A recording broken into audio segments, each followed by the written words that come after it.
oportunidad. Realmente es un gusto compartir con ustedes. Espero no excederme del plazo. No conocía muy bien la audiencia, entonces la presentación va a tener dos partes. Una parte teórica, que entiendo por las presentaciones que he oído, manejamos la temática y los conceptos a nivel general todos los participantes, así que seguramente iré mucho más rápido. Y me voy a concentrar en la parte final, una experiencia práctica que desarrollamos con organismos nacionales e internacionales en Argentina sobre empresas de propiedad estatal en la aplicación de derechos humanos y empresas.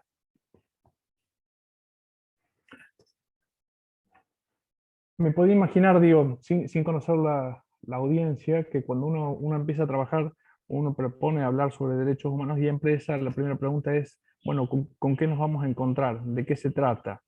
A primera fase y en experiencia de venir recorriendo en términos teóricos y prácticos la temática, pareciera ser que cuando hablamos de derechos humanos todos tenemos una clara definición de lo que entendemos por derechos humanos. Sin embargo, cuando nos adentramos en los procesos productivos de las empresas en forma indistinta del sector, la naturaleza, de la actividad que desarrolla, encontramos algunas particularidades donde no es tan fácil visibilizar el impacto de las empresas y los derechos humanos o la protección de los derechos humanos al interior de dichos procesos.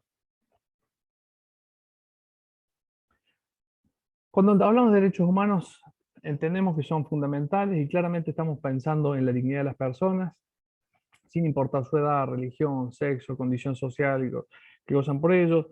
Son facultades, prerrogativas y libertades fundamentales que tiene la persona por el simple hecho de serlo, sin lo cual no se puede vivir como tal. Estamos pensando que las características de los derechos humanos son universales, es decir, para todas las personas, son inherentes a toda persona humana sin discriminación, para nuestro desarrollo y porque se requiere ser protegido. Por eso son esenciales, son inderogables, porque no es posible su supresión aún por decisión de las mayorías. La historia por lo general nos muestra que en muchos casos las mayorías tienden a evitar considerar los derechos de las minorías y por eso es importante protegerlos. Son inalienables, son imprescriptibles y son indivisibles. Son inalienables porque no pueden ser renunciados o cedidos. Son imprescriptibles porque no pierden vigencia con el paso del tiempo. Son indivisibles porque todos los derechos tienen la misma jerarquía y se complementan entre sí. Se complementan entre sí, pero por lo general, y tomé una ilustración del año de mediados de los 70 en Argentina, un dibujante gráfico que nos planteaba esta reflexión. Prohibido pisar el césped y la dignidad no. En esencia, cuando hablamos, como decía, de derechos humanos, estamos hablando de la dignidad de las personas, pero por lo general, en algunas ocasiones tendemos a olvidarlo. El contexto globalizado en el cual nos estamos encontrando, donde prácticamente se han, se han achicado las brechas. Bien, de hecho, hoy tener la posibilidad de estar vinculados grandes expositores de América Latina en esta temática, nos hacen de alguna forma evidenciar que estamos mucho más próximos, tenemos capacidad de compartir, tenemos una capacidad de analizar y digo, la contracción de tiempo y espacio se ha hecho mucho más chica. Sin embargo, también la globalización ha traído algunas complicaciones. Nos ha acercado y nos ha distanciado, nos ha enemistado, ¿sí? Y nos ha puesto en desafío porque de alguna forma, las empresas se han consolidado, grandes multinacionales con alto poder económico y político.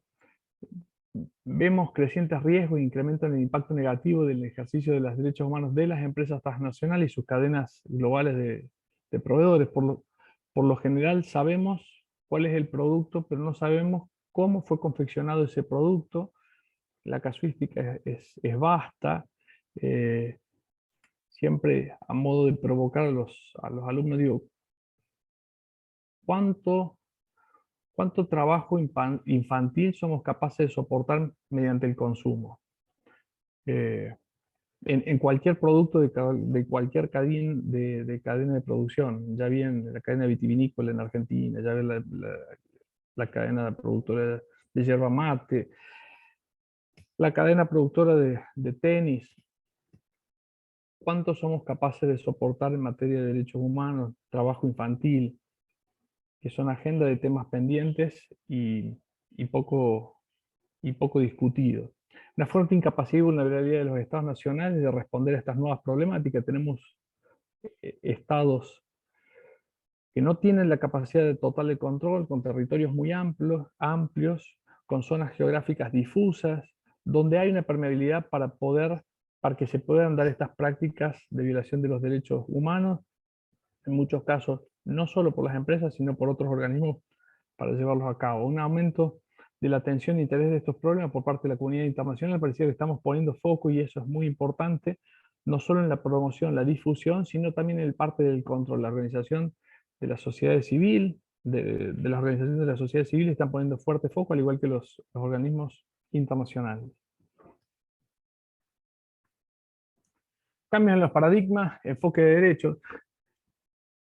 Y ahora empezamos a tener en cuenta que no solo es el Estado como posible protector o abusador de los derechos, sino también es importancia, si se trata de cambiar el sistema de cómo abordar los derechos humanos, la importancia del sector privado en la responsabilidad de protección y respeto, la importancia de la sociedad civil en el control y el cumplimiento de esos derechos humanos, y como un sistema de protección integral donde vincula todas las partes integrantes del sistema: el Estado, el sector de lucro, las empresas y la sociedad civil.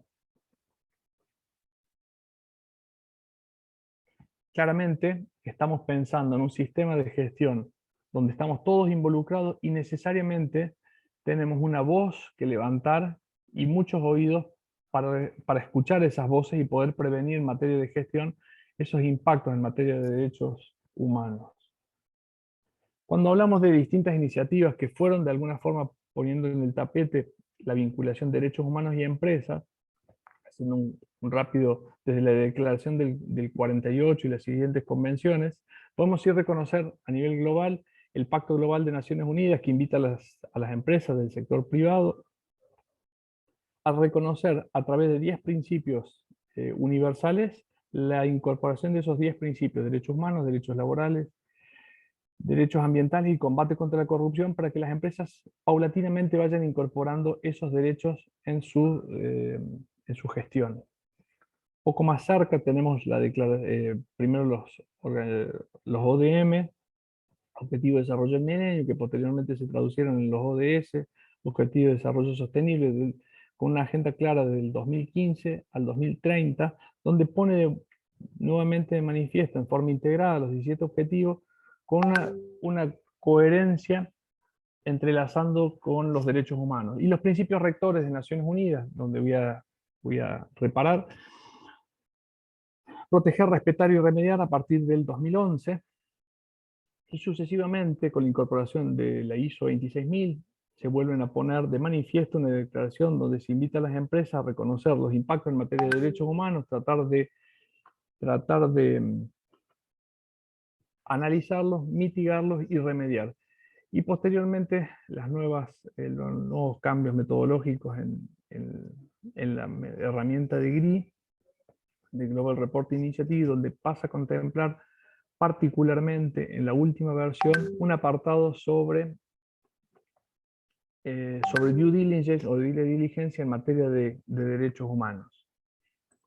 Y por último, y quería mencionarlo, el Parlamento Europeo recientemente, hace un mes atrás, empezó a tratar la incorporación legislativa sobre la exigencia del proceso de due diligencia en materia de derechos humanos para las empresas europeas y su cadena de valor, lo cual pone de relieve la importancia temática y que va de alguna forma a invitar a que en un contexto europeo empiece a ser exigible esta dinámica preventiva en materia de análisis de riesgo, en materia de derechos humanos, que seguramente en nuestras latitudes latinoamericanas lo vamos a ver en el corto plazo, porque las casas matrices se las van a empezar a exigir a sus proveedores o a su cadena de operaciones internacionales.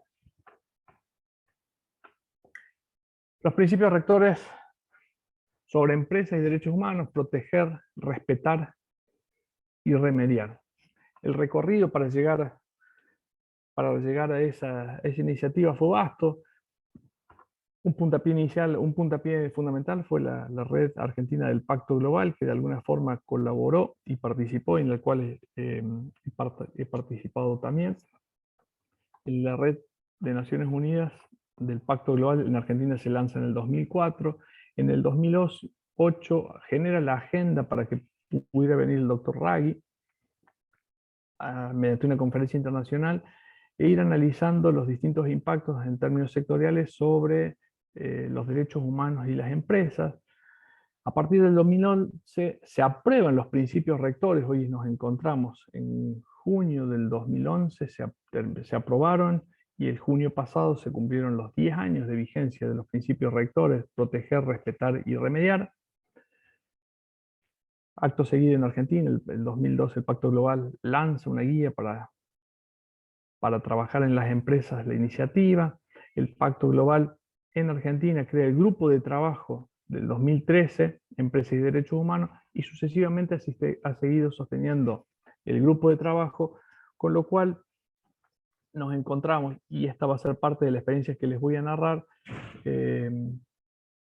el trabajo de Naciones Unidas en materia conjunta con el Alto Comisionado de Naciones Unidas en materia de derechos humanos y la Defensoría del Pueblo de la Ciudad Autónoma de Buenos Aires. El asesoramiento y trabajo conjunto por parte de empresas de propiedad estatal para la implementación de un proceso de debida diligencia donde hasta la fecha no encontrábamos registro, y me parece que es una experiencia interesante para destacar en el contexto latinoamericano.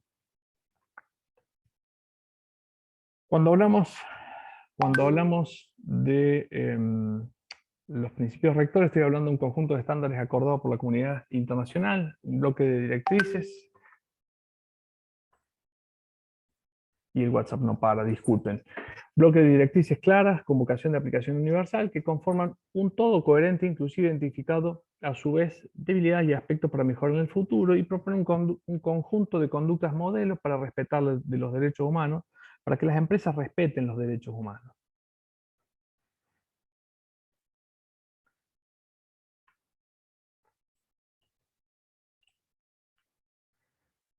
Los principios rectores hacen explícita la obligación de proteger, respetar y remediar, y dan clara como referencia al derecho internacional de los derechos humanos existente y de los derechos domésticos. Y en particular tenemos que recalcar que tenemos roles totalmente distintos, pero integrados en forma sistémica para poder aprender o poder interpretar los principios rectores.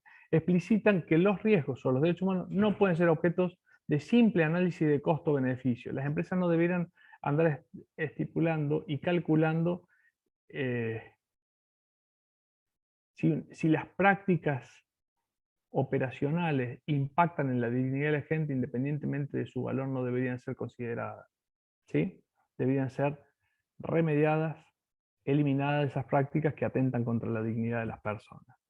Y en esa clara estructuración que propone el profesor Raggi en el 2011, vamos a tener algunas particularidades. Al Estado va a decir claramente: el Estado tiene que proteger. ¿Y cómo va a proteger? Va a proteger mediante políticas, definiciones políticas en los distintos ámbitos, nacionales, provinciales, municipales, donde va a tener que promover una adecuación legislativa, digamos. Todo el andamiaje internacional en materia de derechos humanos, el Estado nacional lo aprobará, lo sancionará, lo reglamentará, y posteriormente va a ir adecuando su legislación para la promoción y la protección de los derechos humanos. Posteriormente se va a reglamentar y posteriormente se va a hacer efectivo mediante la aplicación de justicia.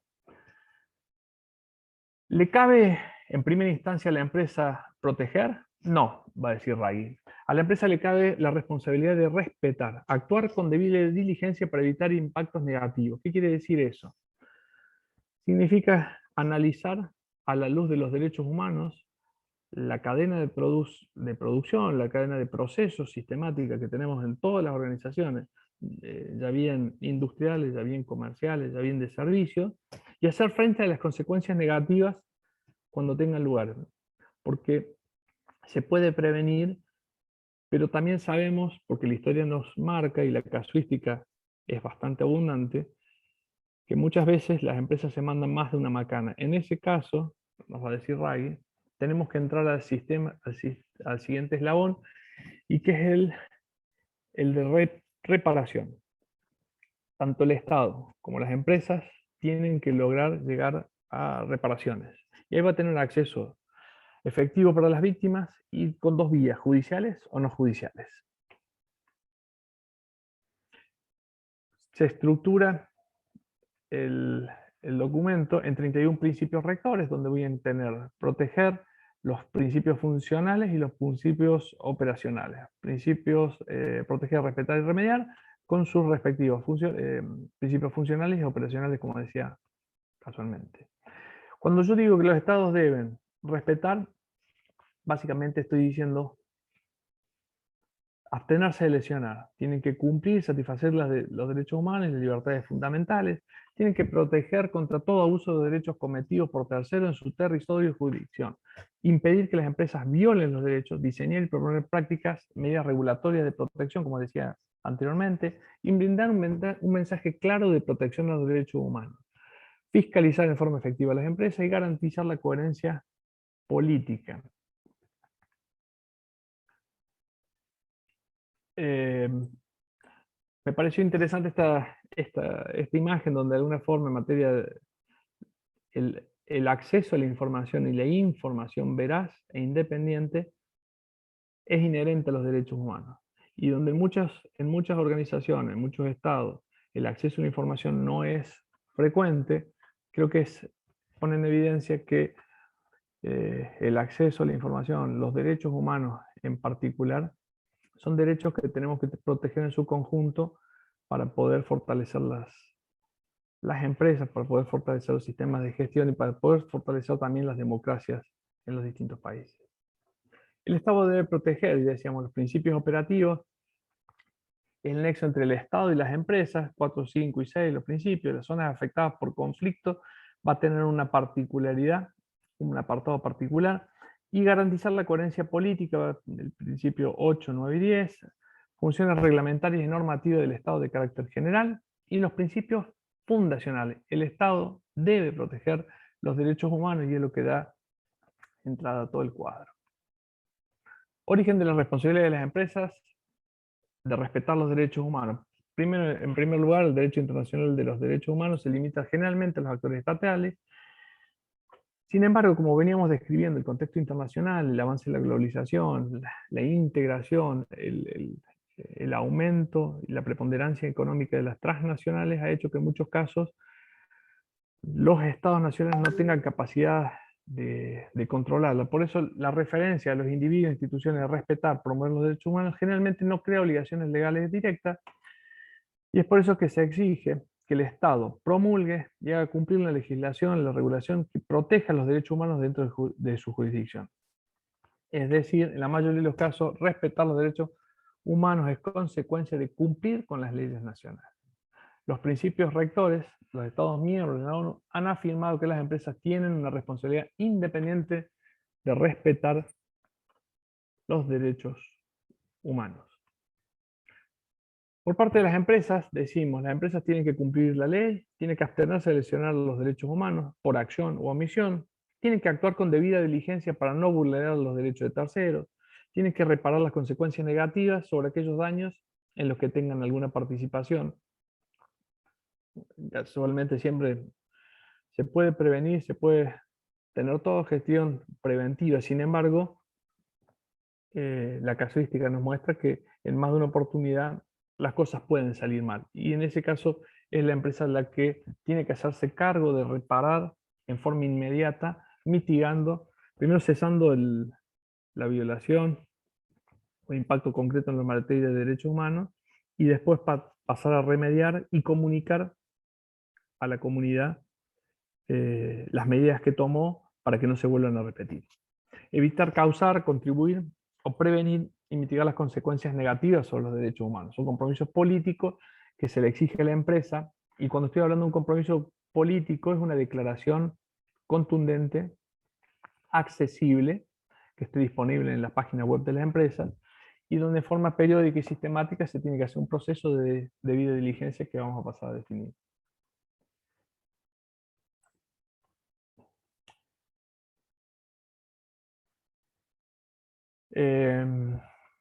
Decíamos,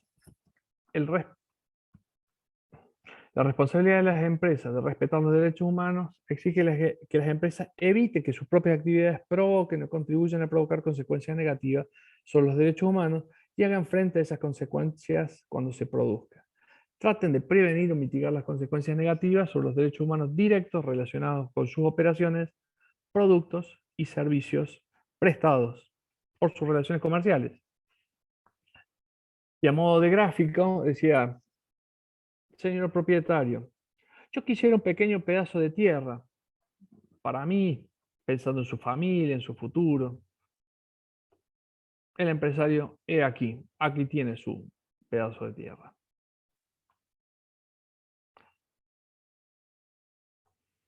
¿Cómo pueden las empresas verse involucradas en la aparición de consecuencias negativas?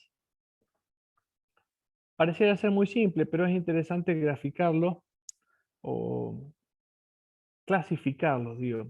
Cuando causan, concretamente una empresa se manda alguna macana por omisión. Cuando contribuyen, es decir, cuando de forma indirecta impacta en materia de derechos humanos, o cuando están implicadas o relacionadas directamente. Cuando causa abuso es cuando el actor principal directamente llevando a cabo el abuso, ya sea por sus acciones u omisiones. Los abusos de los derechos humanos pueden ser en contra del personal de la empresa o las comunidades que sufren el impacto de sus actividades. ¿Qué deben hacer las empresas en este caso? Cuando causan, tienen que lograr el cese inmediato del impacto y tienen que ser partícipes activos en la remediación. No solo tienen que frenar, que se elimine ese impacto en materia de derechos humanos, y tienen que remediar drásticamente para evitar que se vuelva a repetir esa situación. Cuando contribuyen, cuando no causa directamente, pero contribuye el impacto, ya sea por sus propias actividades, por la de otra entidad con la que tiene relación, y eso puede ser gobiernos, empresas, organizaciones de la sociedad civil. Una empresa contribuye si sus acciones o omisiones permiten, alimentan o facilitan que un tercero cause un impacto negativo en materia de derechos humanos. Una empresa puede estar contribuyendo a un impacto negativo junto a un tercero a través de un tercero. Y si la empresa corre riesgo en contribuir, debe interrumpir o modificar esa actividad. Y al igual que decíamos anteriormente, cuando lo causaba, no solo tiene que interrumpir, modificar la actividad, y claramente tiene que procurar activamente su reparación para evitar que se vuelva a producir nuevamente. Y por último, cuando no causa ni contribuye, pero su vinculación comercial puede estar involucrada a impactos causados por una entidad con la que mantiene relación comercial, es decir, no lo causa, no contribuye, pero a partir de un tercero está relacionada comercialmente sobre ese impacto que genera un tercero en materia de derechos humanos. ¿Qué debe hacer la empresa en ese caso? Si la empresa se encuentra en riesgo de verse involucrado, claramente tiene que mitigar el impacto que causa sobre un tercero y a través de su influencia. También la empresa puede decidir hacerse cargo de la reparación para colaborar con los derechos humanos por su reputación o por otros motivos comerciales. Pero claramente tiene que mitigar el impacto para que cese ese impacto en materia de derechos humanos. A la empresa, ¿qué se le va a exigir? Claramente en su gestión en materia de derechos humanos, primero un compromiso político, como decíamos, una declaración que sea pública. En algunos casos las empresas tienen algunas particularidades o una política expresa en materia de derechos humanos donde dicen cómo van a gestionar sus impactos en materia de derechos humanos y ante quién. ¿Cuál es el mecanismo para vincularse en el caso que existiese algún impacto en materia de derechos humanos no gestionado, un sistema de reclamación? Y por último, la tercera parte de esa política es el sistema de remediación. Si los compromisos no existieran, si el reclamo no fuera atendido y si los impactos ocasionasen daños en materia de derechos humanos, cómo la organización se va a hacer cargo de remediar dicha situación. Segundo componente del enfoque de gestión que existe, que exigen los principios rectores propuestos por RAI en 2011, como decíamos, el proceso de debida diligencia en materia de derechos humanos, que es toda la gestión que trata de reconocer en forma preventiva y anticipatoria todos los impactos en materia de derechos humanos a lo largo del proceso productivo. Y por último, los procesos que permitan remediar, sí con el compromiso político, sí con la gestión preventiva en materia de debida diligencia, no fuese suficiente y algo saliese mal, bueno, ¿cómo va a remediar la empresa esos impactos negativos en materia de derechos humanos? Lo que decíamos, el compromiso político, una declaración política, decisión estratégica de planificación y asignación de responsabilidades y recursos. Si yo tengo una política, claramente tengo que tener un plan, voy a tener recursos y voy a tener asignados responsables para desarrollarla. La declaración de ese compromiso tiene que venir de la más alto de la pirámide de la organización. Se va a exigir un asesoramiento especializado interno o externo, va a exigir expectativas y va a estipular cuáles son las expectativas de los derechos humanos, tiene que estar disponible al público y reflejarse lo que decíamos, reflejarse las políticas operativas.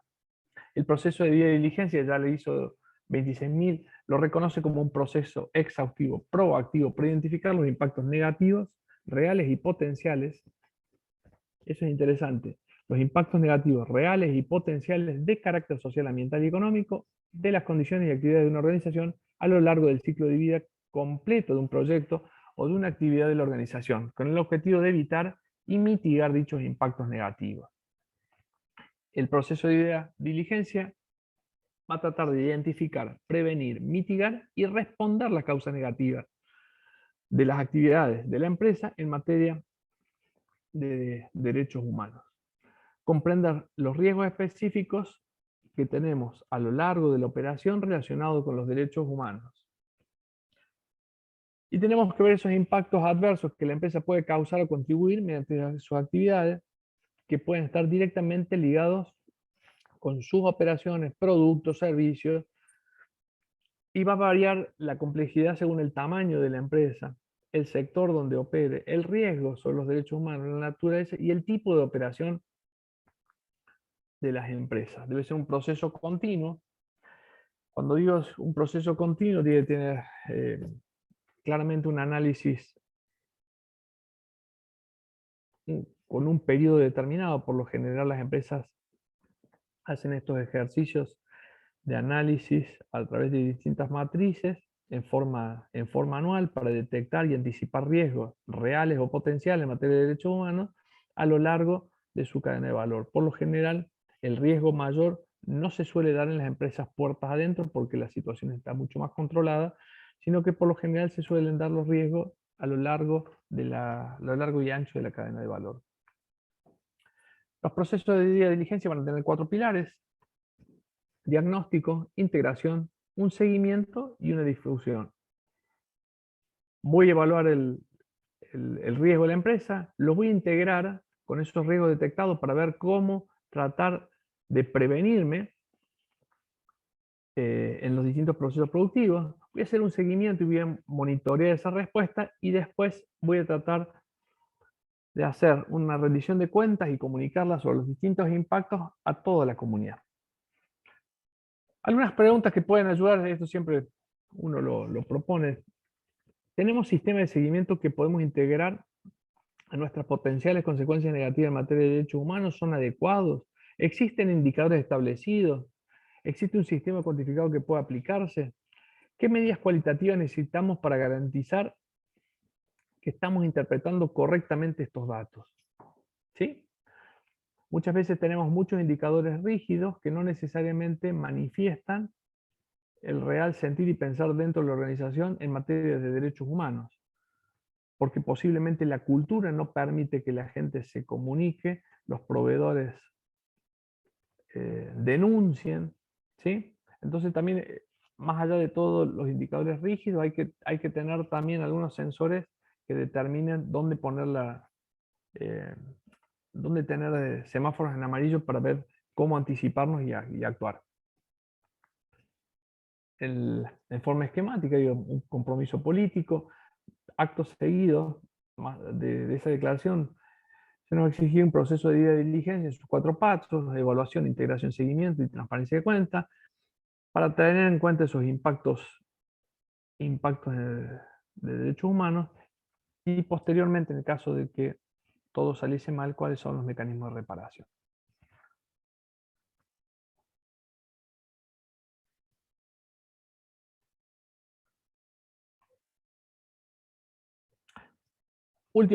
Último pilar, la remediación. Decíamos, proteger el Estado, respetar la empresa, remediar ambos. En el supuesto caso que la empresa o el Estado incumpliesen, deben remediar. Si las empresas determinan que han provocado o han contribuido a provocar consecuencias negativas, deben repararlas o contribuir a su reparación por medios legítimos.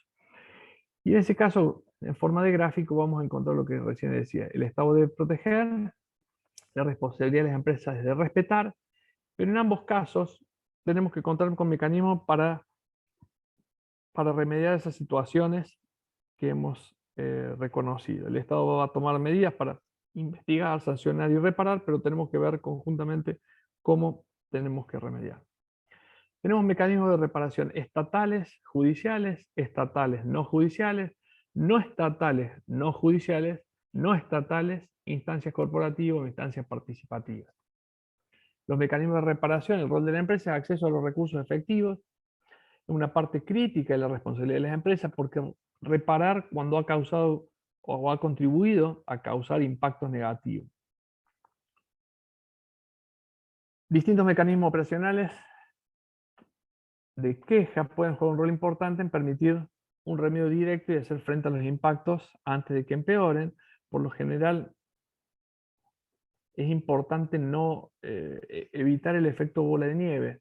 Hay pequeños actos o pequeños incidentes que se suelen dar en las empresas que por lo general, sin tener una correcta cultura de prevención, no tener indicadores que nos alarmen o nos alertan, nos terminamos dando cuenta de estas circunstancias en materia de derechos humanos cuando ya toma una envergadura que hacen poner en riesgo situaciones de vida, por ejemplo, de los trabajadores, de la comunidad en términos ambientales y su impacto en materia de derechos humanos. Las empresas deben cooperar con buena fe, con otros mecanismos legítimos, y es importante también los mecanismos de reclamación no judiciales tienen que tener unas particularidades, tienen que ser legítimos, tienen que ser accesibles, tienen que ser predecibles y tienen que ser equitativos. Transparentes, compatibles con los derechos, tienen que ser una fuente de aprendizaje continuo. No solo el mecanismo de reclamación, de remediación, sino que internamente la empresa tiene que corregir para evitar prevenir agravios o daños futuros. Y tiene que, por supuesto, estar asentado, como toda la teoría en materia de sustentabilidad, sostenibilidad o responsabilidad social, mediante mecanismos de participación y diálogo, donde la empresa se integra a la comunidad y tiene un feedback constante con esa comunidad. Y volvemos a las imágenes. ¿Qué es lo que invita el marco de gestión que les vengo a proponer, o que nos venía a proponer RAI en materia de empresa y derechos humanos? Es tratar de trabajar para cambiar y tener cada vez menos empresarios para tener más empresarios. Experiencia práctica en Argentina. Fue interesante porque de octubre a junio de este año estuvimos trabajando en un programa Empresa de Propiedad Estatal. El objetivo era promover la comprensión e internacionalización de los estándares internacionales de respeto de derechos humanos por parte de las empresas de propiedad estatal, facilitar espacios de discusión y promoción de los derechos humanos en las empresas y desarrollar una política corporativa de derechos humanos aprobada por el directorio en línea con los principios rectores que veníamos comentando de proteger, respetar y remediar.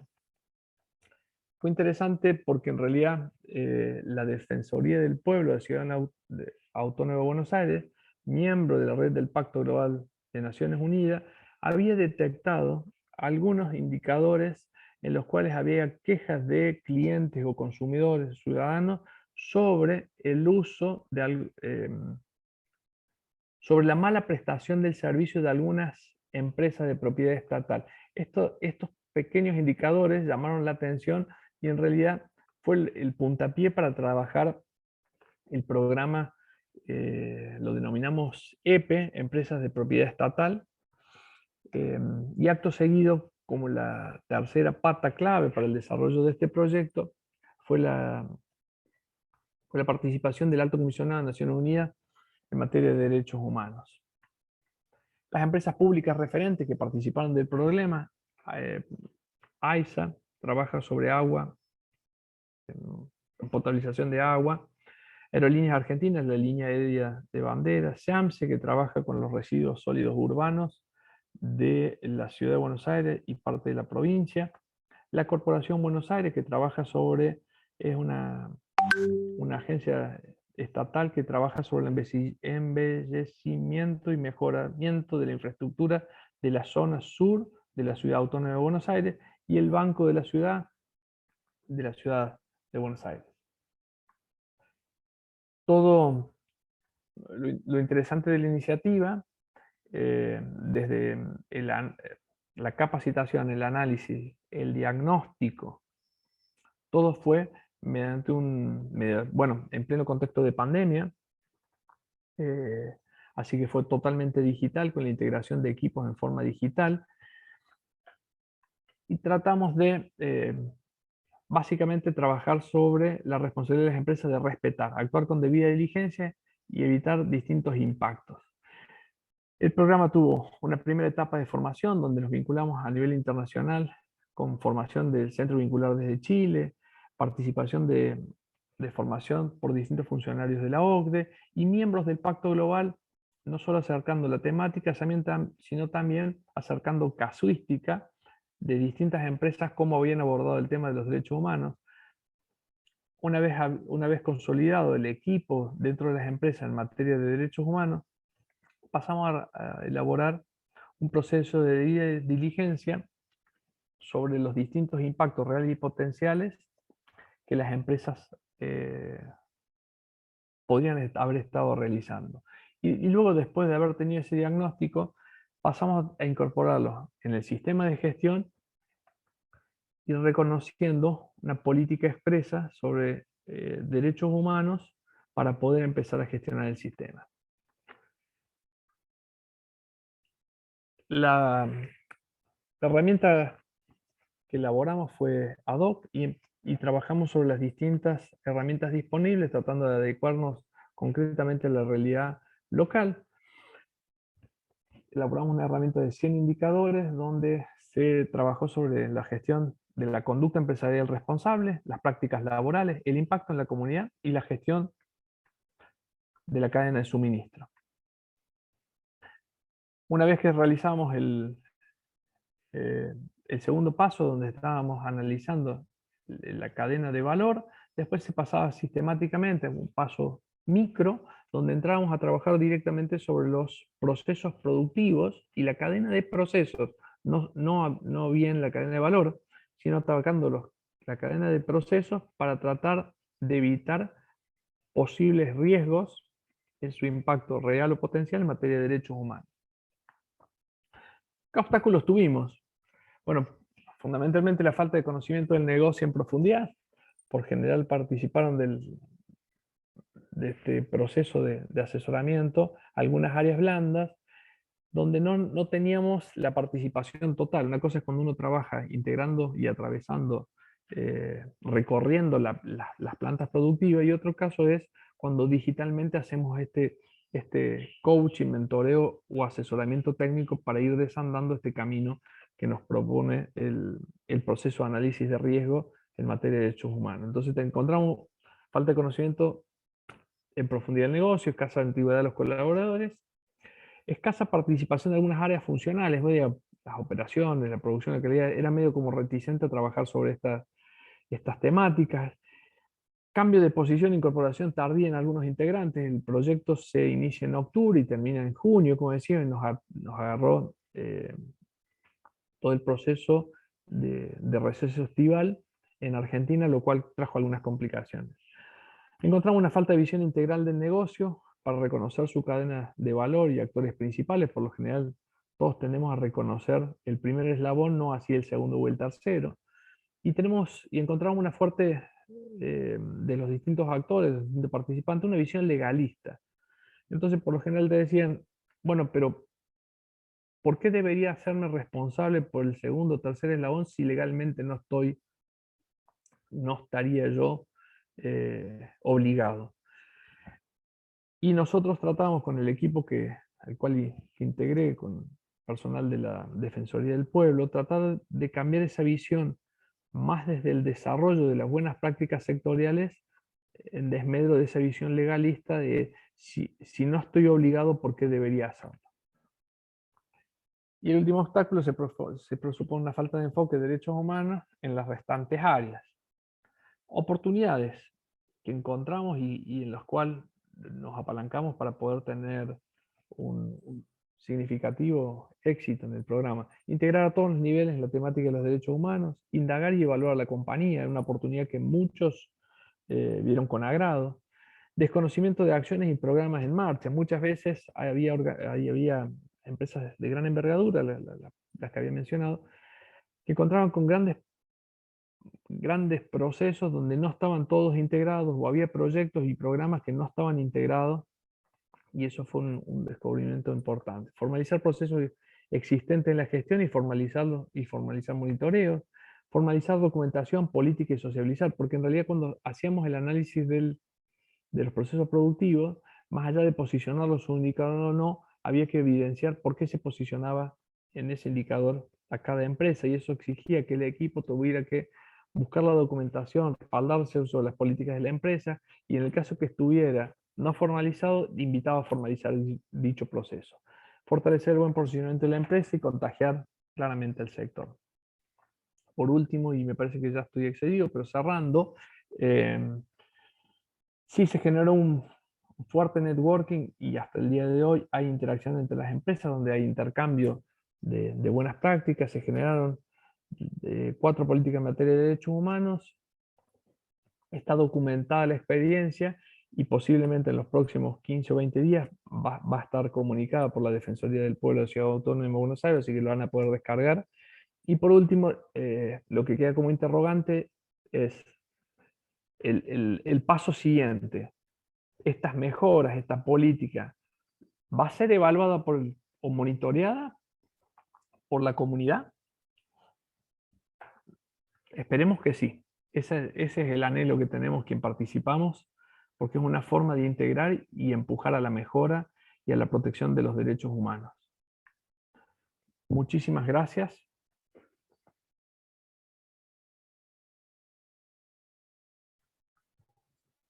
Muchísimas gracias, Nicolás. Si hay alguna pregunta que deseen realizarle a Nicolás, estamos a la expectativa.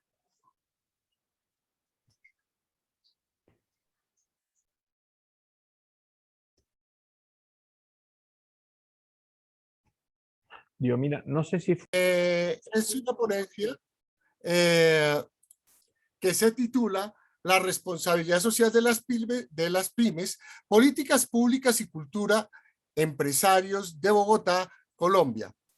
Veamos entonces. Uno de los problemas que se presentan generalmente y que he vivencializado desde hace ya varios años, yo llevo trabajando con el tema de las pymes, la responsabilidad social, yo creo que desde el 2005, 2006, en el cual pues he ido como de alguna manera conociendo realmente la realidad de las pymes. En esto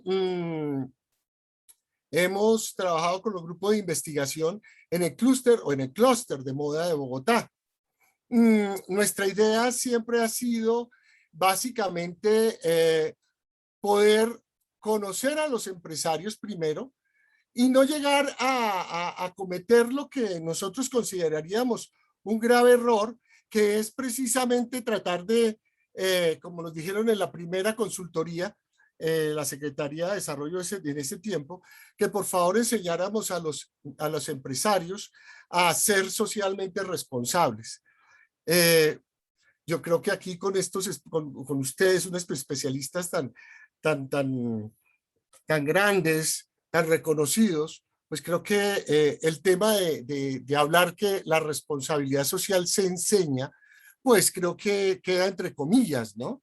Entonces, en ese sentido, lo que nosotros hemos realizado desde esos años, pues precisamente son unos talleres que permiten precisamente esa articulación, ¿cierto? Entre el mediador, que seríamos nosotros los de la academia, los de consultores, y por el otro lado, precisamente quienes tienen el conocimiento de su negocio, de su empresa, ¿cierto? Y que pueden verter, ¿no? Un poco el tema de ese conocimiento. Durante todo este tiempo he visto pasar varias políticas públicas, ¿sí? Una de las políticas públicas que quizás todos conocemos en Colombia es precisamente aquella de producción y consumo sostenible que se emite en el 2010, ¿sí?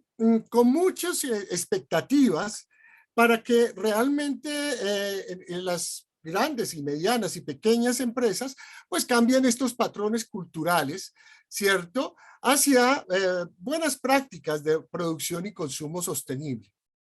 Lamentablemente, ¿sí? 10 años después, pues el tema de las políticas públicas no ha tenido el efecto que se esperaba. Realmente el ministerio, el Estado, las secretarías han tratado de desarrollar campañas, leyes, normativas, pero digamos que el impacto no ha sido el deseado, ¿sí? Y es uno de los problemas que se presentan, ¿no? Realmente, cómo realmente poder uno acercarse al empresario y poder verlo desde la otra orilla, ¿sí? De alguna manera, porque existen patrones culturales, según la misma política, que no han permitido que realmente exista lo que podríamos nosotros considerar, ¿cierto?, que haya una apropiación de las prácticas de responsabilidad social en su realidad productiva, que es una de las problemáticas que venimos trabajando ya desde hace varios años. Hay unas publicaciones que hemos realizado precisamente con ese acercamiento y ese aprendizaje constante entre la academia, el Estado y los empresarios. Esto nos ha permitido ir entrando a la mirada de ellos, quizás con algún abordaje desde el campo de la cultura, muy de la mano desde la sociología, y esto pues realmente nos dejan observar varias cosas. Uno, que si miramos los reportes de sostenibilidad, la gran mayoría, GRI, Prime, bueno, Prime es de la academia, pero sí GRI, y la otra parte, ¿no? Todas las vinculaciones al Pacto Global, la ISO 26001. Si vemos el impacto es muy poco. Y lamentablemente las infracciones, los temas graves de la parte medioambiental, pues son evidentes, ¿sí?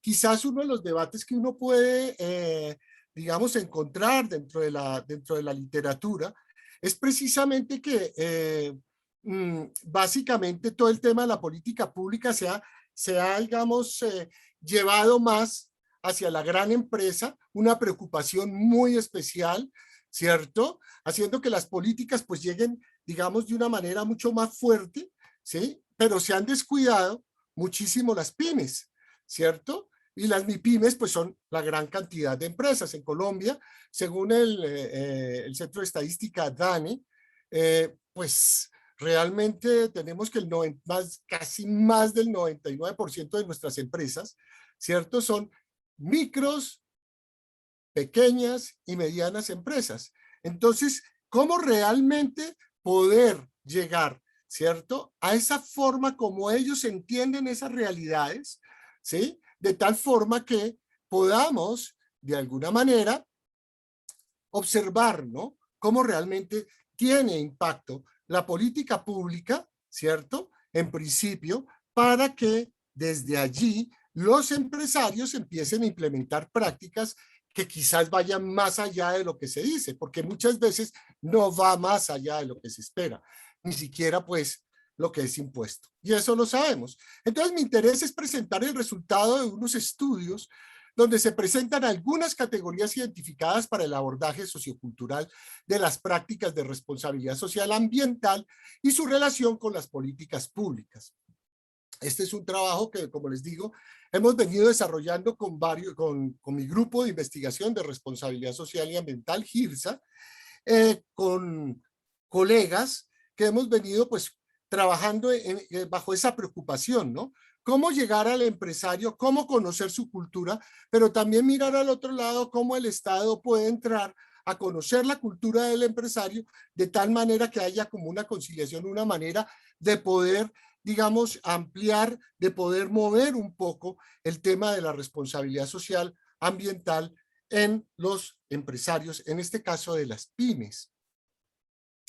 Bien, yo voy a entrar con un pequeño estado de arte que me parece que es importante tenerlo en cuenta, ¿sí? Y que va pues muy orientado hacia la parte social y la parte política. Bueno, yo acá traigo solo 4 que me parece que son como algunos más representativos y que hemos venido pues trabajando desde hace varios tiempo, ¿no? Una de las cosas, digamos, importantes es la profesora Sandoval, es una psicóloga que ha venido trabajando muchísimo el tema de las pymes y las políticas públicas en términos de responsabilidad social, sobre todo en lo ambiental, ¿no? Y muestra que si bien en Colombia existen buena cantidad de políticas ambientales, algunos, según ella, muy avanzados, pues realmente se logra pues observar que pues realmente existen, ¿cierto? Problemáticas que impiden que realmente esto que tenga pues unos resultados alcanzados. Por lo tanto, lo importante es analizar los problemas ambientales enmarcados precisamente en las prácticas culturales para lograr ese abordaje interseccional y sobre todo, ¿sí? Observar cuál es el comportamiento de los ciudadanos, entendiendo como ciudadanos también a los empresarios, a las instituciones, desde una visión mucho más macro, más sistémica. Bien, Vargas y Hernández, desde, digamos, desde ese campo de decisiones de los grupos de interés, pues yo diría que va a haber una como, lo que nos dice es como una coherencia entre la transformación política, económica y social en la relación de la producción y distribución del consumo, y lo más importante que estén relacionadas para el logro de una mayor equidad y una mayor calidad. Entonces, digamos que volvemos otra vez, ¿cierto?, a poder ya mirar cómo realmente empezamos a invitar a que los empresarios hagan parte de esa política pública que no es fácil. En estos últimos años, pues he tenido que presenciar, ¿cierto?, discordias cuando entre los diferentes grupos de interés y las pequeñas empresas, cuando, digamos, los gremios han tratado, pues, de hacer, digamos, unas reuniones donde están, por decir algo, las instituciones educativas que son acá, como son los centros educativos de capacitación tecnológica, los bancos de primer nivel, ¿sí?, las alcaldías y los empresarios, pues obviamente más en tono de tejido, en tono de quejido, ¿cierto?, de reclamo, que de una manera como más conciliadora, ¿no? Entonces, digamos que eso es una de las cosas que es importante también analizar. De acá, pues digamos que del tema de Kaplan y Neville, creería que hay una cosa interesante y es cómo realmente existen varios tipos de efectos, ¿no? Cuando hablamos de política pública, cuando hablamos de cultura y cuando hablamos de lo ambiental, podemos encontrar diferentes tipos y yo creo que, y efectos pues sobre la sustentabilidad, como dice ahí, ¿no? Unas más relacionadas a instituciones formales como las reglas, las regulaciones, las políticas, etcétera. Y por el otro lado, la parte de las instituciones informales como son las empresas. Hay mucha crítica, pero realmente, ¿sí?, este autor ya nos deja ver cómo se pueden establecer, ¿cierto?, de alguna manera, una mirada que nos deje observar tanto desde el empresario como desde el Estado para que haya ese tipo de conciliación. Estos últimos que voy a leer, de pronto aquí de los asistentes están algunos, habrán colegas colombianos, y saben que hablar de Rodríguez y Espinosa, pues para nosotros es uno de los puntos más importantes, ¿no? Es como uno de los, digamos, de los personajes que mayor, digamos, incidencia ha tenido en temas de política pública. Rodríguez fue uno de los que fue el primer ministerio de desarrollo, del primer ministro de la entidad que se encarga de todo lo que tiene que ver con desarrollo sostenible, con el ministerio.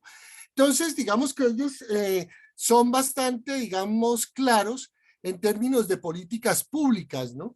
Y yo diría que aquí hay unas cosas fundamentales. Por un lado, el tema de los propósitos y las orientaciones de las políticas públicas ambientales varían, por supuesto, de acuerdo con las características de los sistemas del gobierno. Fundamental. Los patrones de desarrollo, ¿cierto? Que generalmente tienden a cambiar, ¿sí? Son largos, pero digamos que los patrones de desarrollo en mi país son 4 años, que supuestamente, ¿cierto? Tienden a cambiar de alguna manera, ¿sí? Y no logran inserir en la misma capacidad de los ciudadanos, ¿no? Hablamos de desarrollo sostenible, ahora de ODS, ¿cierto? Cuando ya estamos adaptados, entonces, ¿cómo? Entra también el tema de las políticas económicas, que creo que es uno de los problemas y las quejas más grandes de los empresarios, sobre todo de los pequeños y de los medianos. Yo trabajo mucho con el sector calzado, cuero y marroquinería de Bogotá, y es pues obviamente una queja total, una desconfianza grandísima. Sienten que ellos realmente no son, sienten que si bien la política pública les da elementos para poder, ¿cierto? Acceder, por decir algo, a tecnología limpia, ¿sí? No así las condiciones que les proponen, ¿sí? No los conocen y hay una queja y una desconfianza total. Yo trabajo el tema de las representaciones sociales. Mi tesis doctoral tiene que ver con ese tema, de la forma como puedo yo abordar la cultura de los empresarios en torno a sus prácticas productivas en términos de responsabilidad social con las políticas ambientales que las inciden. Entonces allí uno puede encontrar rasgos culturales, creencias, ¿cierto? Que impiden realmente que el empresario, ¿cierto? Transite de alguna u otra manera, y es precisamente por esa falta de entendimiento, por esa falta de entrar a compartir realmente cómo podemos. Por supuesto, los empresarios no hacen buenas prácticas en su totalidad, pero sí al menos ir tomando ese tipo de prácticas para jalonarlas hacia la política pública. La otra parte de las oportunidades y las limitaciones que ofrecen los recursos naturales y la problemática social. Yo creo que esto está a flor de piel, ¿no? Creo que no voy a entrar al campo ambientalista, ¿no? Pero, por ejemplo, en Colombia el tema de los humedales, ¿cierto? Y de la posibilidad de concesiones de minerías, pues hacen ver un poco, ¿no? El tema de cómo realmente no hay como una agenda clara, ¿cierto? Entre el tema de lo ambiental, ¿sí? Que afecta a las pymes, ¿no? Los pymeempresarios son conscientes realmente de que la responsabilidad social ambiental es importante, el tema ambiental ha entrado. Pero si ustedes les preguntan cuál es su posición como empresario, generalmente este rol cambia, ¿sí? Esa percepción, ¿sí? Y hay una serie de barreras que empiezan a mostrarlo así. Bueno, veamos entonces otro aspecto que me parece que es importante, que es retomar, ¿no? Y vamos a ver si aquí ya no vamos a tener problemita.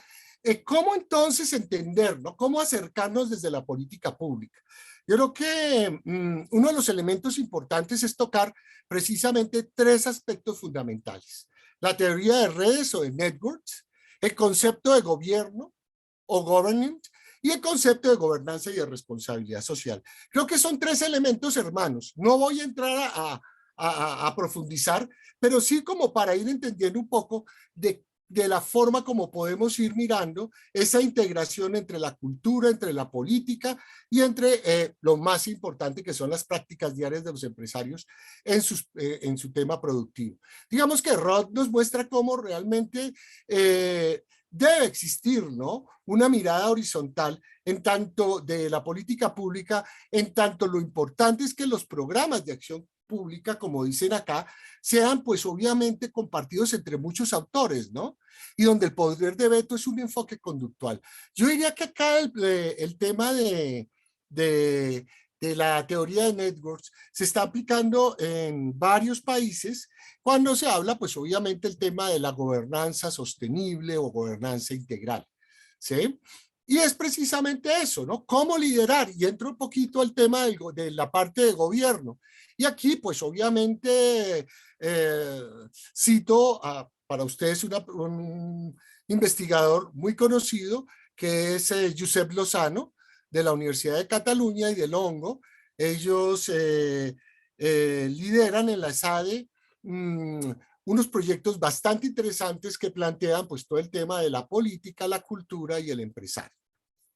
Dicho así, pues obviamente lo importante acá es cómo tangibilizar esa teoría de redes hacia una mirada de un gobierno mucho más amplio, un gobierno que no es vertical, sino es horizontal.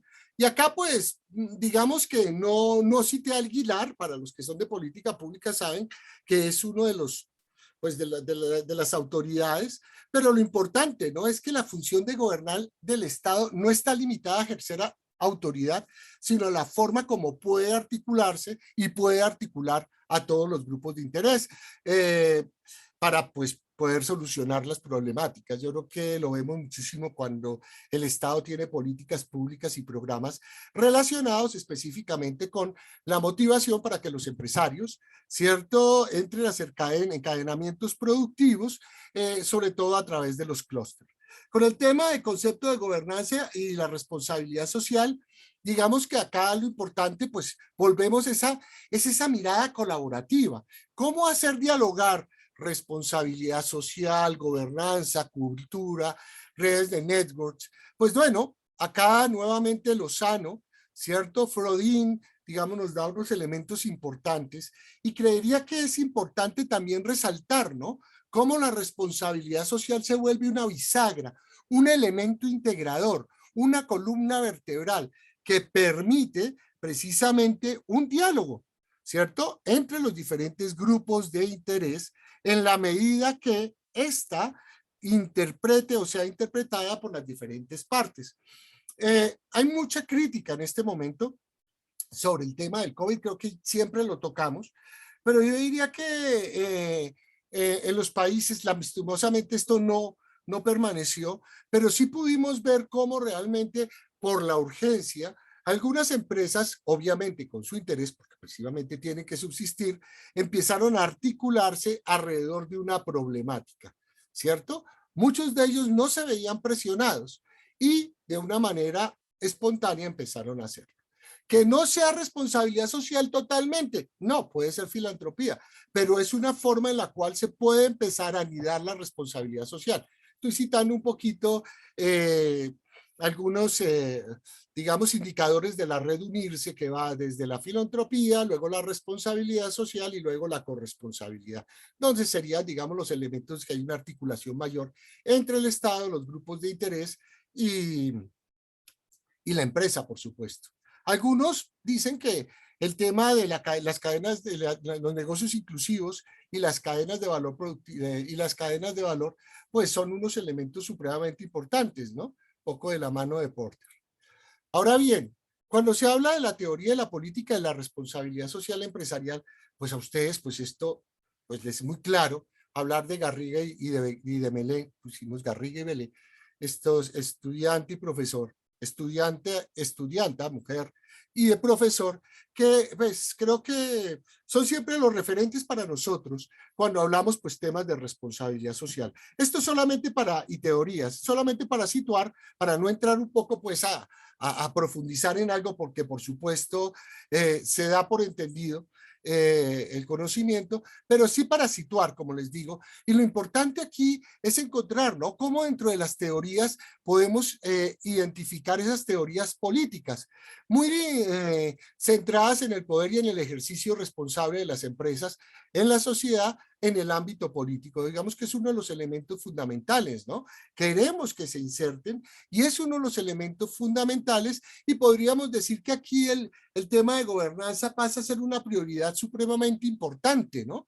Y es precisamente cómo realmente podemos encontrar un poco las empresas ciudadanas que de alguna manera pasan o transitan.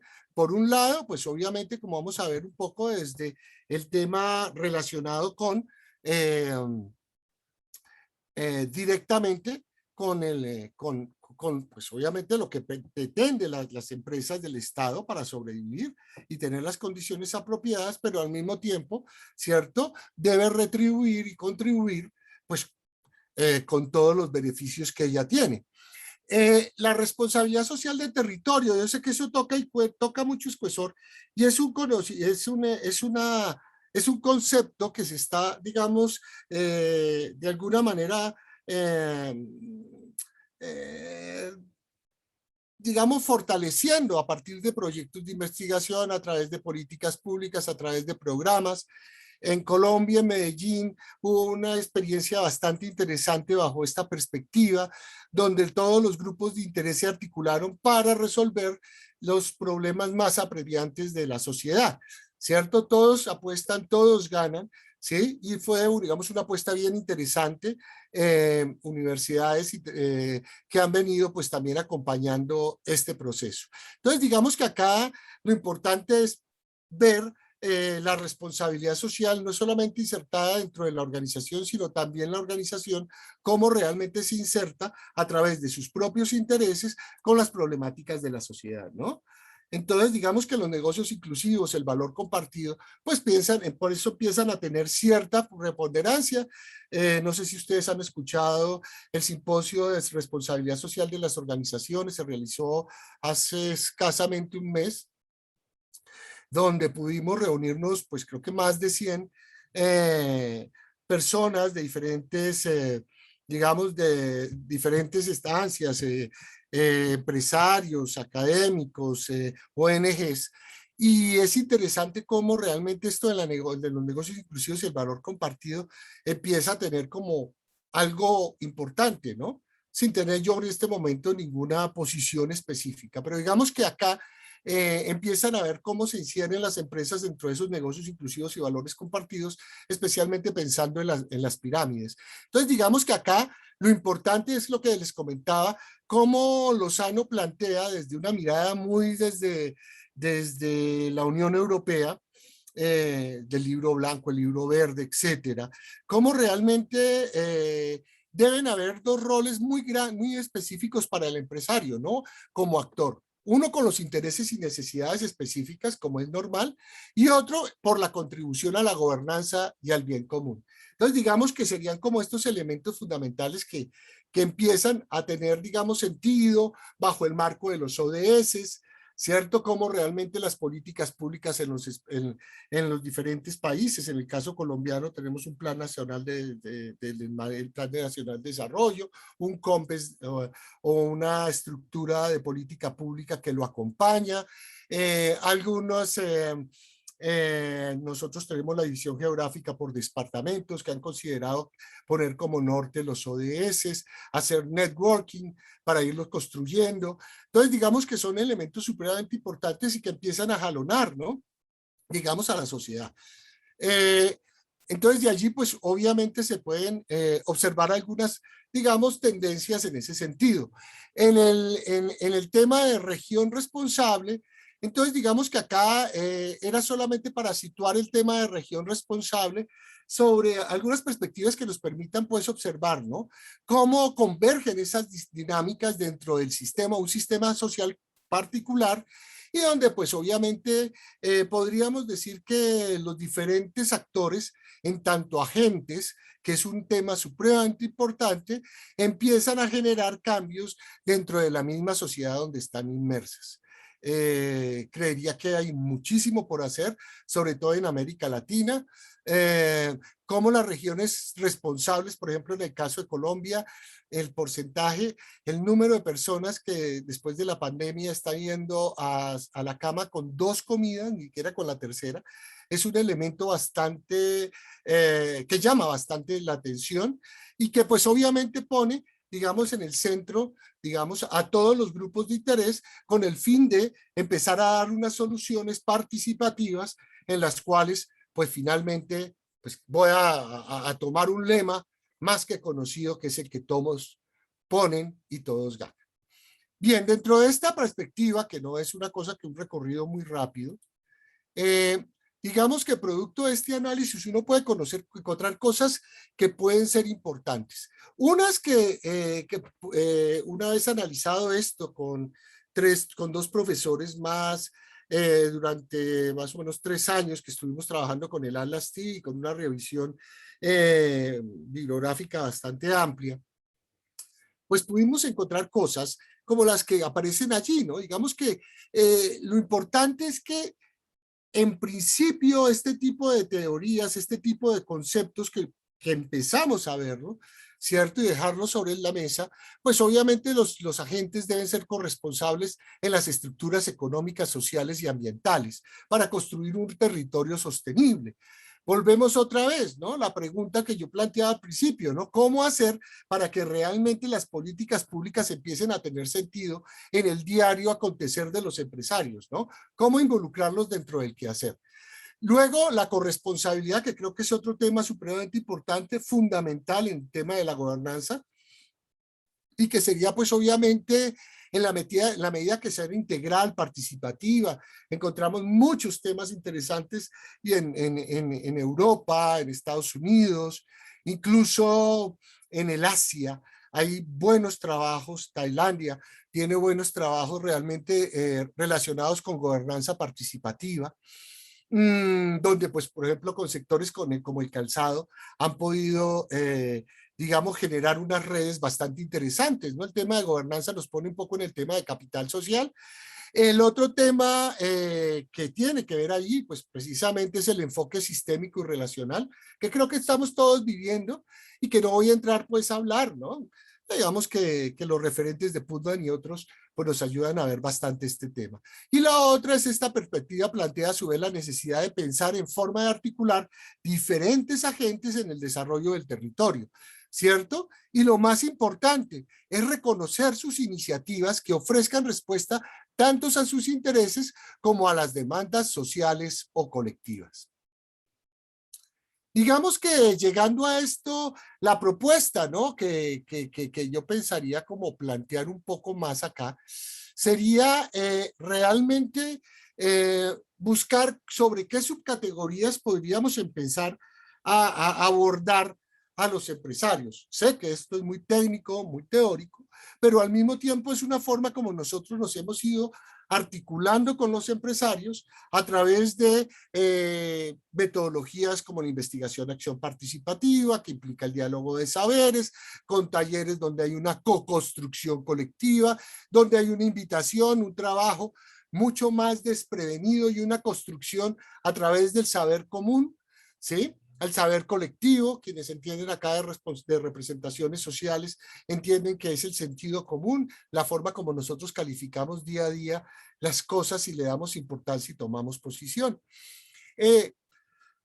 Ejemplos como esos, estudios muy interesantes de la profesora Jodelet. Hace menos de un mes estuve en la universidad en un evento muy interesante donde pudimos escuchar precisamente temas de socioculturales. Entonces, lo que quiero decir acá es cómo realmente podemos, ¿no?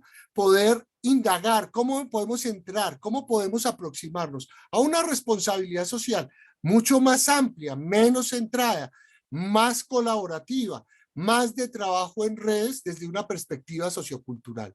Y también se trata de desagregar las categorías inicialmente delineadas en el anterior aparte, es decir, un poco lo que hemos planteado en torno a la RCT para identificar en las organizaciones objeto de interés en el sentido de las representaciones sociales, pero con otros elementos prácticos de las personas que la constituyen.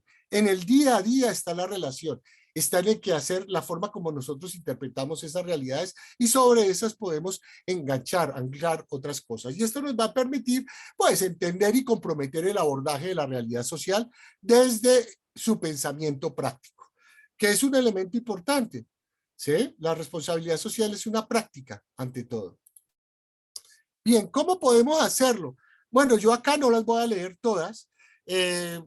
Para quienes crean que puede ser útil, tenemos una publicación en un libro compilatorio de responsabilidad social de las organizaciones. Están en los repositorios de la Universidad Santo Tomás. Allí pueden encontrar, además del tema que yo estoy trayendo, otros temas que están también muy relacionados con este de la política pública de responsabilidad social de las organizaciones. Por tiempos, no voy a entrar pues a integrar cada uno de ellos, pero sí tratamos de ir buscando cuáles pueden ser esos elementos que nos permitan precisamente abordar a los empresarios, empezar a matamizar, establecer diálogos que nos podrían articularnos con ellos. Creo que es bastante vasto. Digamos, lo principal es identificar de la concepción del territorio con los actores relevantes donde opera la organización. Es supremamente importante cómo lo podemos identificar. Por supuesto, el tema de las historias de vida, el storytelling, lo que hay detrás de, es un enganche supremamente importante para poder establecer esos diálogos de esos grupos de interés que incluso se están planteando los sectores públicos con otros sectores y que ha funcionado muy bien. La comprensión del contexto del territorio, qué se entiende, cómo se puede lograr. Creo que ahí hay unos elementos importantes. El otro aspecto que también por tiempo voy más rápido y son los problemas más relevantes que la organización identifica y asume como prioridad. Y esto creería que es muy importante, ¿no? Hay unos elementos y hay unas agendas, pero es la agenda colectiva la que da sentido, ¿no? Precisamente a temas como los que más o menos estuve yo escuchando ahora, y es precisamente cómo dentro de una categoría de ciudadanía jalonada por unos ODS, con unas políticas públicas que permitan una sociedad muchísimo más participativa y más interesante para los grupos de interés, podemos encontrar cosas interesantes como es el cuidado, por supuesto, del medio ambiente, la participación en asuntos públicos como algo pertinente y que tenga respuestas, y como el bienestar social y las oportunidades para el desarrollo humano, precisamente con la equidad social, que son unos elementos que son muy sensibles para nosotros y que de por sí podemos observar. Yo he venido trabajando a la par con otros proyectos que tienen que ver con personas de exclusión, para que quienes quieran conocer, hay unos avances creería un poco interesantes con temas de mujeres que se dedican a la prostitución y que hoy en día pudimos lograr que ellas fueran formadoras de formadores en temas de emprendimiento, que creo que es un elemento interesante de cómo vincular la empresa privada como un encadenador productivo que fortalezca este tipo de empresas o emprendimientos y que ayuden precisamente a coadyuvar en esto, en tema de territorio tan fuerte en Bogotá, precisamente por temas desgraciadamente que tenemos de migración. El tema de ordenamiento territorial, otros aspectos que van generando acá, ¿no? Y que pueden ser bastante importantes tenerlos en cuenta en el momento de abordar, digamos, estas prácticas. Dependerán de muchas cosas, pero sí hemos podido ir como tamizando ese tipo de prácticas en la medida que hemos ido trabajando. Digamos que la identificación de actores más activos que participan, que permanecen en el territorio, que están interesados en solucionar problemas, es fundamental enganchar, atraerlos, los gremios, las cámaras de comercio que existen en cada región en Colombia están empezando a trabajar, a enredar, a trabajar negocios de valor, inclusión, ¿cierto? Como prácticas dentro de su misma gestión y como un elemento de competitividad. No deja de ser interesante cómo realmente empiezan los empresarios a sentirse actores dentro del mismo sector. Y pues obviamente el tema de concepción de gobernanza, incluyendo la identificación de procesos en el territorio en función de promover el desarrollo. Yo creo que en esto lo más importante son los impactos, ¿no? Hoy en día queremos, pues hay cosas que no tenemos un impacto inmediato, pero sí hay una experiencia interesante con temas de COVID, con temas que se han podido, pues digamos, realizar de una manera rápida, articulada, alrededor de problemáticas que dejan entrever que dentro de los ODS se podría lograr cosas con unos impactos deseables. No todos han sido deseables y tampoco quiero entrar en el debate, pero sí se pueden observar algunas prácticas que se han mantenido y son las que tenemos que nosotros mostrar para inspirar, en este caso, a las pymes. Las conclusiones, bueno, yo creo que entre las conclusiones que están ahí son pues múltiples, pero yo diría que uno de los espacios importantes es conciliar todos los aspectos axiológicos y culturales de tal manera que sirvan de fundamento para este tipo de prácticas. El otro aspecto que es la búsqueda de un conocimiento útil, porque digamos que acá lo importante es esa visión compartida de desarrollo territorial sostenible, es decir, en la medida que nosotros conozcamos cómo cada persona, ¿cierto? Cómo los gremios interpretan ese territorio, cuáles son sus acciones, cuáles son sus intereses. En términos de agendas, estamos trabajando desde unos elementos mucho más planos. Conocemos por experiencia que las pequeñas y las micros están haciendo prácticas muy interesantes y necesitan de jalonadores. Hay experiencias buenas en términos por ejemplo, en el sector calzado cuero, hay cosas que se pueden mostrar donde realmente hay unos intereses y hay unas prácticas que se pueden jalonar para mostrar un poco el tema de la parte de sostenibilidad. Un problema que tenemos grave ahorita y es importante empezar a tener ese conocimiento del territorio y esa forma como se puede entender y es precisamente observar, ¿no? Cómo de alguna manera podemos incluir a los empresarios dentro del sector y a su vez cómo podemos dinamizarlos porque hay unos intereses muy grandes en términos de desarrollo sostenible. Por el otro lado, digamos que con el despliegue del concepto de responsabilidad social territorial elaborado en las categorías que posibilitan identificar prácticas de SRO, de responsabilidad social organizacional, en que no estamos hablando solamente del empresarial, estamos hablando algo más de corpus, más de organización, que es el centro de mi grupo de investigación, donde pues prácticamente nosotros hemos considerado como centro del grupo, una mirada desde la política pública, las organizaciones siempre en procura precisamente de buscar esa corresponsabilidad vista pues desde la gobernanza para no cansarles y básicamente se abre un camino, ¿no? Para establecer concepciones, valores y experiencia de actores organizacionales concretos en relación con su compenetración o situación respecto a los problemas que identifican como más relevantes del territorio. No es imposible, se han hecho cosas interesantes, quedan siempre en la periferia, ¿sí?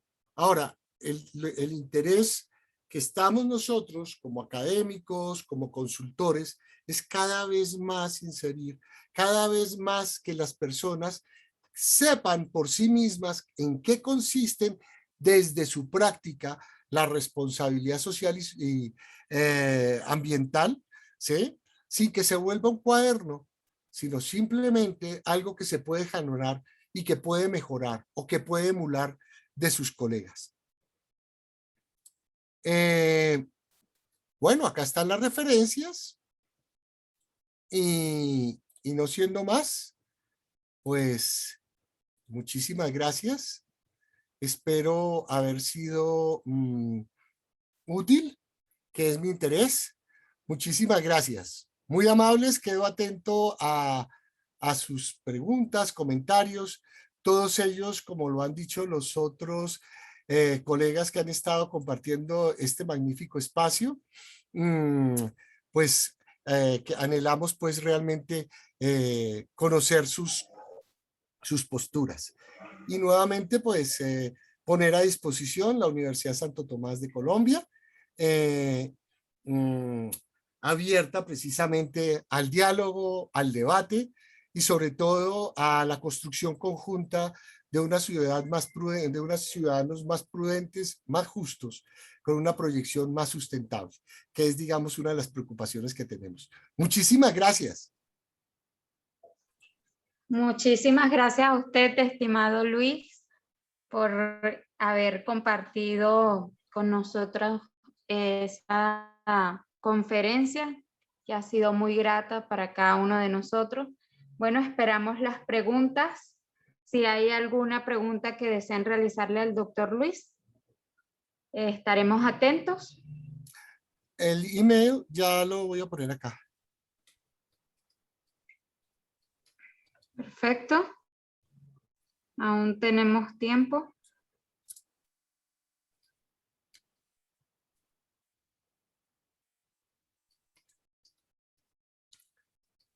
Vamos a colocar un video mientras que Qué damos pesar, sí, qué espacio rico escuchar algo, a las sí. preguntas. Sí, yo creo que a veces un poco el cansancio, estamos nosotros también trabajando. A ver, A ver, doctor, Luis Fernando, profesor, gracias.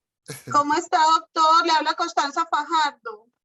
Sí, señora, Pues la cuénteme. verdad, estuve muy pendiente, me gustó mucho porque nosotros también hemos podido hacer unas revisiones así en nuestro departamento, mirando y evaluando el tipo de acciones que ellos hacen en pro de la responsabilidad social.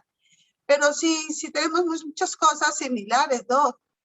Muchas cosas parecidas están pasando también en nuestras organizaciones.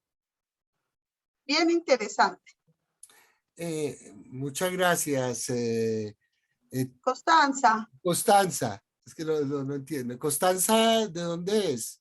yo soy de Colombia, doctor. Ah, ¿de dónde específicamente para yo ubicar? Del departamento del Quindío. Soy Ah, docente en la Universidad del Quindío. qué maravilla.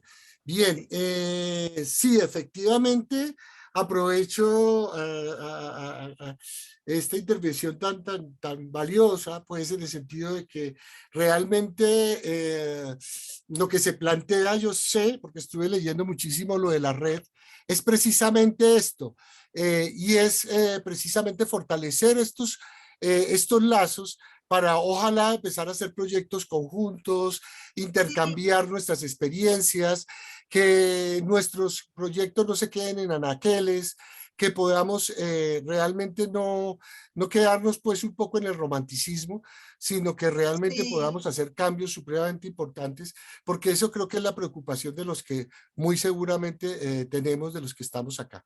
Entonces sí, dejo es ahí el... verdad.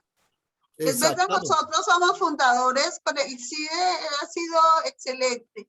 Este es el sexto encuentro también, nosotros estamos desde el primero. Laura Michelle organizó en la Universidad de Manizales antes de la pandemia. El cuarto encuentro creo que fue.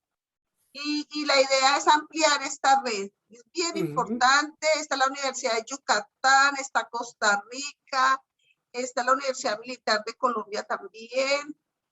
Es un grupo bien interesante que podemos trabajar conjuntamente. La idea es agrandarlo y más ahora que creo que va a empezar una línea, sobre todo en la recuperación y el cuidado del medio ambiente. Se va a hacer Ujú. unos trabajos bien interesantes en ese tema. De pronto apenas terminemos este encuentro, guardemos los correos y podamos compartir toda esa información y una red especial que se va a crear en ese sentido. Ok, no quiero, Bueno, muchísimas gracias. Solamente quisiera pues solamente aprovechar, perdóname Dionara, solamente decir que nosotros como institución estaríamos muy interesados en conocer la red y poder de pronto mirar posibilidades para participar. Muchísimas gracias. Diomira,